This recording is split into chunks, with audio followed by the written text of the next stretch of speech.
આજે હું બનાવીશ મા દીકરાની રસોઈ ચેનલમાં એકદમ ઓછા ટાઈમમાં અને જલ્દી બનીને તૈયાર થઈ જાય એવું મેં બનાવું છું શાક ગુજરાતી રેસીપી.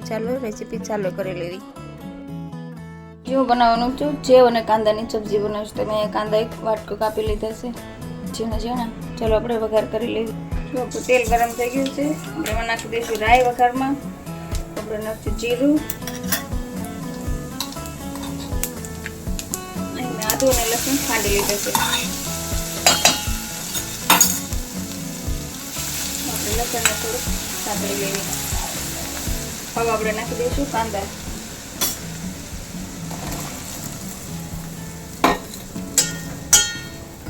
કાંદાને આપણે ધીરે ધીરે હલાવી લઈશું. જે લસણનો વઘાર કર્યો છે ને એમાં આપણે મિક્સ કરી દઈશું.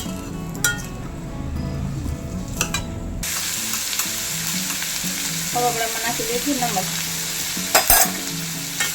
આપણે મિક્સ કરી દઈશું કાંદામાં. બસ હવે આપણે અહીંયા ટાંકીને ધીમા ગેસ ઉપર મીડિયમ ગેસ ઉપર આપણે 5 મિનિટ જેટલું ટાંકીને રાખી દઈશું. આપણે ધીમા ગેસ ઉપર 5 મિનિટ રાખી દઈશું. 5-6 મિનિટ પછી આપણે ખોલીને જોઈ લઈશું તો આપણા કાંદા એકદમ સરસ એવા તળી ગયા છે. હવે આપણે એમાં નાખી દઈશું મસાલો કરી લઈશું. આપણે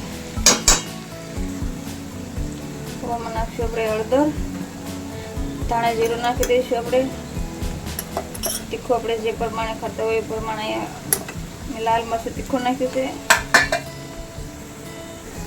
હવે આપણે કલર હટવા નાખીશું કાશ્મીરી મરચું.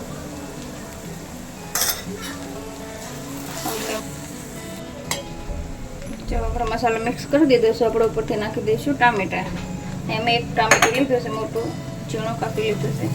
આપણે આને મિક્સ કરી દઈશું કાંદાના મસાલામાં.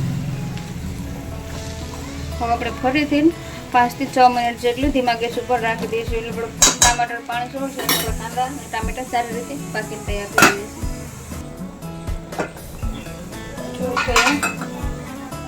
5 મિનિટ પછી આપણે જોઈશું તો આપણે મસ્ત એવો મસાલો આપણો કાંદાનો પનીર તૈયાર થઈ ગયો છે. આપણે આમાં પાણી રેડી દઈશું.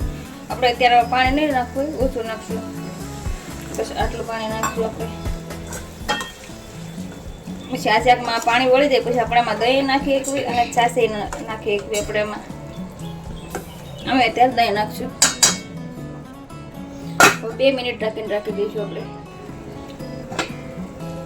2 મિનિટ પછી જોઈશું આપણું પાણી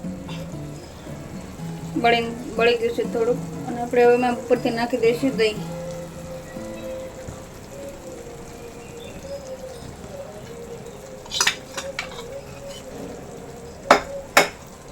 દહીંને આપણે હલાવતા રહીશું. જો આપણે દહીં આ રીતે પાછા મૂકી દઈશું ને તો આપણે દહીં છે ને એ પાણી થઈ જશે.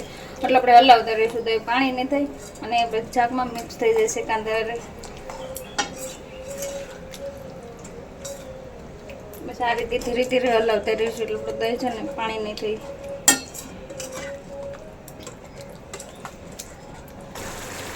તો અહીંયા આપણું શાક બનીને તૈયાર છે. આપણે શાકમાંથી તેલ પણ છૂટું પડી ગયું છે. આપણે નાખી દઈશું કસૂરી મેથી અને ગરમ મસાલો.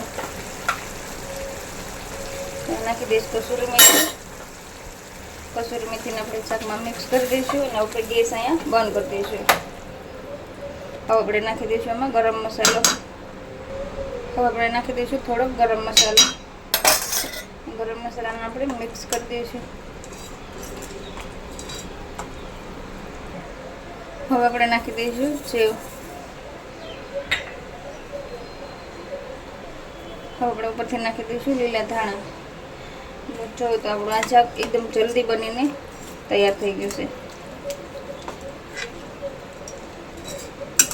જો તો આપણું સેવ અને કાંદાનું શાક બનીને તૈયાર છે દહીંવાળું. જો તમને મારી આ રેસીપી પસંદ આવી હોય તો મારા વિડીયોને લાઈક અને સબસ્ક્રાઈબ જરૂરથી કરી દેજો.